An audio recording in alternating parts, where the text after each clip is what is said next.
For some people, there's nothing better in life than being aboard a cruise ship. On any cruise, you will find passengers that have spent literally months at sea when you combine all of the days that they've sailed. That includes me. But what about the ultimate vacation of living aboard a cruise ship full time? It's absolutely something I could never do. Yet, believe it or not, there are people that do this and many more that dream about it. In fact, one company just made headlines for offering up a 3-year cruise, with the cheapest cabin being offered at just $30,000 per person for each year. And then there are crew that live on the ship for months at a time. To be sure, there is a lot to like about living full time on a cruise ship. I get why some people dream about it. For one, there's a minimalist lifestyle that it can be appealing to some. Living on a cruise ship, you never have to paint the house, mow the yard, shovel the walk, or deal with fixing a clogged drain. All those bothers that come with day-to-day life, they're gone. The same can be said for having things like meals ready for you without having to worry about going to the grocery store, what's in the fridge, meal prep, and then cleaning the kitchen afterward. There's someone to clean the cabin for you, and you don't even have to do laundry. Who doesn't want that? And then you get the benefit of being able to travel around the world, or at least an area of the world, with changing scenery each and every day. If you're the sort of person that loves to travel, there's arguably no easier way to explore a wide area than to do so by cruise ship. It's way more comfortable and less stressful than flying, driving, or taking a train. So it's easy to see the appeal of living aboard a cruise ship full time, but there's much more to it than just buying a ticket and then packing your bag.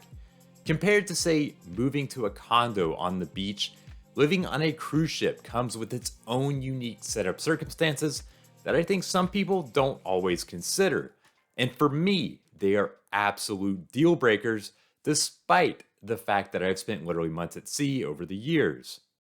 Let me first say that every cruise ship is a little bit different, and if you sail on a high-end ship that features full-time residences or is one of those lengthy around the world trips, then you likely aren't going to be around throngs of people all the time. But if you want to try to live aboard a ship sailing somewhere like the Caribbean from one of those major cruise lines, which tend to have the most affordable rates after all, then be prepared to deal with constant crowds every single day. Mass market cruise lines like Royal Caribbean or Carnival, they sail at occupancies over 100% for trips to the Caribbean. This means there are at least 2 people per cabin, with some rooms sailing with more. Now, it's one thing to deal with a busy and crowded cruise ship for a few days at a time, but weeks or months on end, that would be a different story. First, the good news. Internet access is available on any cruise ship you sail, giving you the ability to connect no matter if you were in port or hundreds of miles away in the middle of the ocean. That connection, however, it can be hit or miss. On average, you can expect speeds of between 3 to 5 megabits per second, but sometimes weather, location, or traffic can slow down those speeds even further. I recently got off a cruise where the Wi-Fi came in consistently under 1 megabit per second. For reference, the average download speed in the United States on land is close to 200 Mbps for wired connections. So yes, the speed on the internet is enough for you to surf the web, stream video, and make video calls, but it can be choppy and frankly frustrating. Imagine watching grainy Netflix all the time. And if you were wanting to work while on the ship full time, which may be a necessity for some, it would definitely take more patience than on land. In my opinion, working while on a cruise, it is possible, but in small doses. However, if you were thinking of a nomad lifestyle that allows you to work fully from the ship, it's not quite there yet. One draw of living on a cruise is having a lot of great food at your ready without you having to deal with prepping, cooking, or cleaning up. And a great thing is that on a cruise ship, there's a lot of variety in what you eat, at least when it comes to the number of options in the middle of the ocean. It's not unusual for a modern cruise ship to have more than a dozen different restaurants. Of course, smaller ships will not have as much variety. What's underestimated, I think, is that even a dozen different restaurants isn't a whole lot when you're eating there every meal for every day. After all, you can't just whip up a meal in your cabin. And even if you ate at your absolute favorite restaurant for every single meal, it too would get old after a while. Plus, don't we all have our favorite spots that we love to eat, whether it be the pizza joint around the corner or the fine dining Italian spot downtown?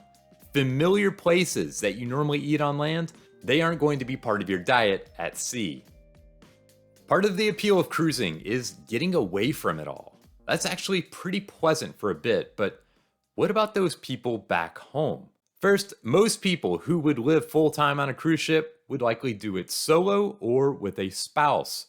If you do sail with someone else, that relationship has to be strong enough to endure sharing a small cabin for months at a time without little breathing room between each other. Living on a cruise ship means that seeing family and friends isn't near as simple as just driving over to say hello. You can definitely still keep in touch, but you'd also be missing moments together. For some people, that's no big deal. For others, not being able to see loved ones for weeks or months at a time could be the hardest part of living on a cruise ship full time. The reason that many people want to live aboard a cruise ship isn't necessarily because they love the ship lifestyle so much, but what it's really about is seeing the world. If you're going to be on one of those 6-month cruises that sails around the globe, you can literally see the entire world on one single cruise. In just a few months, you will see what most people never experience in a lifetime. But there is also a better way to see more. With these long cruises where passengers live on the ship and it sails everywhere, it's not always a day in port. There are long stretches when crossing the ocean where you may spend literally days on end at sea. I guess most people, including me, want to see ports more than just the ocean, however. Instead, on long around-the-world trips, the same cruise is also broken into smaller segments. So instead of spending 180 days living on the ship, you can book a segment for just 20 to 40 days. During that time, each segment is focused on a region, cutting out a lot of the days at sea. So you can fly in, sail for a few weeks, see a region, and then head back home. I'd much rather do that than having to spend so many days at sea in between stops.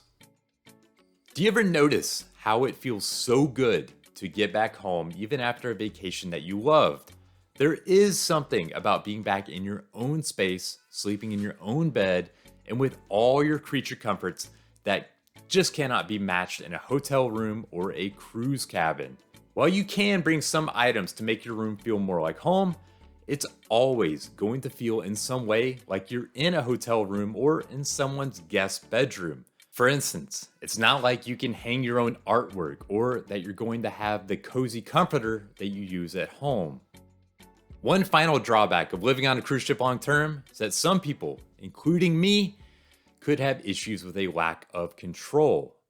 Think of a couple that buys an RV and then hits the open road. You want to spend a week exploring Yellowstone, or you want to head cross country to see the Smoky Mountains, or maybe you just find a town in the middle of nowhere that you want to stay for a few days. You have complete control over where and when you go somewhere. On a cruise, you're definitely on a prearranged schedule, which for many is a big draw. But in most ports, it's going to mean just a few hours at a time exploring, and then you're back on the ship day after day. So even if you find the spot that you really wish you could spend more time in, it's not up to you. For many people, the idea of living aboard a cruise ship would be a dream come true. And there is definitely plenty to like about the idea. Being pampered, exploring the world, and doing it all from the comfort of your cabin has big appeal. But it is absolutely a major lifestyle change that comes with its own set of drawbacks to consider. I personally couldn't do it. For me, just give me a regular trip of a week and then back home. Now, this is a topic I'm really interested in what other people think. Assume money is no object. Could you live on a cruise ship full time based on the things that I just shared? let everybody know in the comments below. As well, be sure to like and subscribe, and you can always find more on cruising at Cruzely.com. Until next time, happy sailing.